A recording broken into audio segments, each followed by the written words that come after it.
તો તમને ગુજરાતીનો સાપો આલો કે હિન્દીનો આલો, સંસ્કૃતનો આલો કે ઇંગ્લિશનો આલો તો એકે અક્ષર ઉકલતો પણ જે નિહાલે ભણવા જશે એ જો કમ્પ્લીટ કોલેજ સુધી જેલા હોય તો ઇંગ્લિશનું હોય ગમે તે હોય તો ઉકેલે. આપણા મહાપુરુષોની વાણી એમ કે છે કે પ્રથમ ગુરુજીને પાય લાગો ને માજો મુજને આલો, કરુણા નિધિ કૃપા કરીને મારા ભવના બંધન આ જન્મ મરણ જમ ત્રાસને ટાળોનો અભય કરો અવિનાશી, પૂર્ણ પદ પરસોત્તમ પામુન મારી મટી જાય આ લખ 84. આપણે બધા આ ભજન શા માટે રાખે છે? આપણે 84માં ન જવું પડે એના માટે ભજન રાશિને આપણે પોતાના સ્વરૂપની પારખ કરવા માટે ભજન રાખે છે. કોઈને ઓગળવા માટે ઓગળો તો છો કાયમ રેડિયામાં ટીવીમાં ઘણી વાણીઓ તો પસાર થઈ છે પણ એનાથી કોઈ જ્ઞાન થતું ભૂમિકાની તો તમને ખ્યાલ હોવો જ છે. રવિ સાહેબ બોલ્યા, ઘણા જન્મથી ગોથા ખાતો આવે જીવ દુખી હારો, આ ભોંડા માણસ વિકો ઓછો કરો, ભોંડા માણસની ભયબંધી કરતો ચરતો વખત ચારો, આ ભીડ પડે તારે હરીને સંભાળે કે હવે મને પાર ઉતારો, તન મન ધન જારે ગુરુને અર્પુ તારા આયો ઉગરવાનો આરો,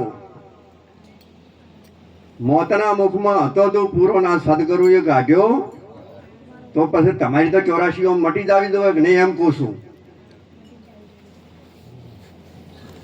આ બધું પડ્યું છે છો આ સંકલ્પ વિકલ્પ ને એ તો આમ તો મનમાં પડ્યું છે કે અંતર સમજવાનું કરે છે.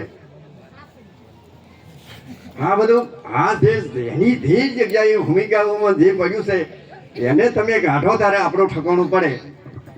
એટલે કીધું કે તન મન ધન જારે ગુરુને અર્પ્યું તો પછી અર્પણ કરવા વાળા તો ન્યારો રહ્યો કે ના રહ્યો એમ કહું છું. અને તોય પછી કૂટ પછી શ્વાસોનું કૂટો કે મનનું કૂટો કે હોલું કૂટો પેલું કૂટો, પણ તમે પકડ્યું શું ધર્મ હોય છું? કોક તો નક્કી થવું જોઈએ કે આપણે ગુરુના શરણમ ગયા એનું કારણ શું? નિહાળમાં જ્યાં અક્ષરો ના ઉકલી તો બધું ભણવા જ્યાં શું ઉકલવા જોઈએ સાહેબ.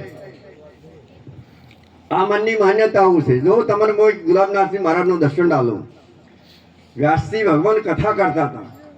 વ્યાસ ભગવાન રામાયણની હોય કે મહાભારતની હોય કે જાણે ગમે તે હોય કથા કરતા હતા ને એમાં એ સમયમાં હનુમાનજી હાજર હતા. હોમ જ્ઞાદીનો શૈલીને મોય બેઠેલા હતા હોમે. અને કથાની અંદર એક પ્રસંગ આવ્યો. પ્રસંગ શેનો આવ્યો? લંકાનો અશોક વાટિકાનો. અને વ્યાસજી ભગવાન બોલ્યા કે અશોક વાટિકામાં બગીચામાં ફૂલ સફેદ હતા. આ વ્યાસજી બોલ્યા અશોક વાટિકામાં કે જે બગીચામાં ફૂલ હતા એ સફેદ હતા. હું હનુમાનજી હોમે બેઠા હતા ભાષા કે સફેદ નતા. હું જોશો ને તમે જ્યાં નથી હોય બેઠા બેઠા વાતો કરો છો, લાલ હતા. હવે વ્યાસજી કહે છે કે સફેદ હતા અને હોમે હનુમાનજી ભાષા કે લાલ હતા. આખી સભા વિચારમાં પડી કે બે મહાન પુરુષો છે, આ હનુમાનજી છે અને આ વ્યાસજી છે. એને વ્યાસ ભગવાન તરીકેની પદવી આપેલી હતી. હવે અમારે શું સમજવું આખી સભાને? તમારા બેને તો કડાકૂટો બેઠો. તમે આ વ્યાસજી કહે છે કે સફેદ હતા અને હનુમાનજી કહે છે કે લાલ હતા. પછી સભામાંથી એક મોયથી વિચાર કરીને બોલ્યા કે તમે હવે અમારે તમારા બેને આ પેઠો એટલે અમારે માનવું શું? પણ એમ કરો, એ સીતા માતા ઘણો સમય રહેતા અશોક વાટિકામાં. એટલે આપણે સીતા માતાને પૂછો તરત ખબર. સીતા માતાને લઈને પૂછવામાં આવ્યું કે જો વ્યાસજી એમ કહે છે કે અશોક વાટિકાના ફૂલ સફેદ હતા અને હનુમાનજી ભાષા છે કે સફેદ નતા કે લાલ હતા. અને તાર તમે તો કે ખૂબ સમય રસ જેવા હતા, તમે તો એમાં ઘણો સમય વિતાયો છે. હજી સીતા માતા એમ બોલ્યા કે શ્યામ હતા. હા, શ્યામ હતા. હવે વ્યાસજી કહે છે કે સફેદ હતા, હનુમાનજી કહેશે કે લાલ હતા, और સીતા માતા કહેશે કે શ્યામ હતા. આ બધી મનની માન્યતાઓ છે સાહેબ. આ પોતાના મનની ઓય વ્યાસજી સફેદ કેમ બોલ્યા કે જે સાત્વિક ગુણવાળી વ્યક્તિ છે એને ખોટું હોય તો એ સારું દેખાય અને સારું લાગે. સાત્વિક વિચારવાળી વ્યક્તિ હોય ને એને ખોટું હોય તો એ સારું લાગે ને એ સારું જ કે ખોટું કોઈ દાડો કહે. હનુમાનજી લાલ કેમ કીધા?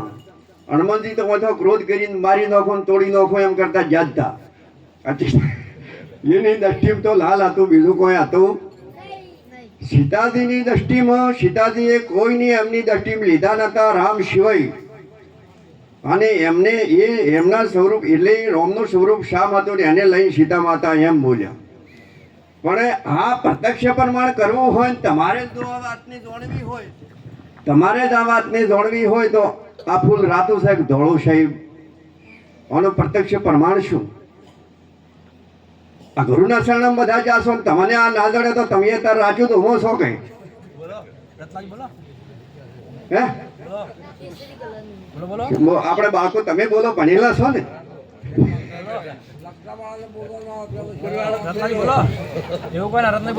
હા, આપણે બધા આ શાળામાં ભણ્યા, ગુરુના શરણમાં ભણ્યા છો હે? કેસરી છે. હા, તમારો કોઈ દાદા તમારે કોઈ કહેવાનું ખરું આમાં?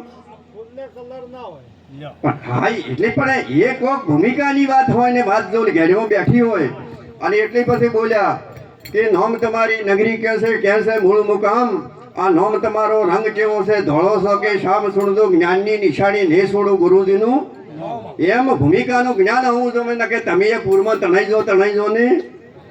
આ વાતો બધી આવી છે સાહેબ. જ્યારે નજી છે ને સાહેબ, નજી તમે હરદ્વાર કે કદાચ જાશો એની અંદર જો તમે પડો ને હાસી પડે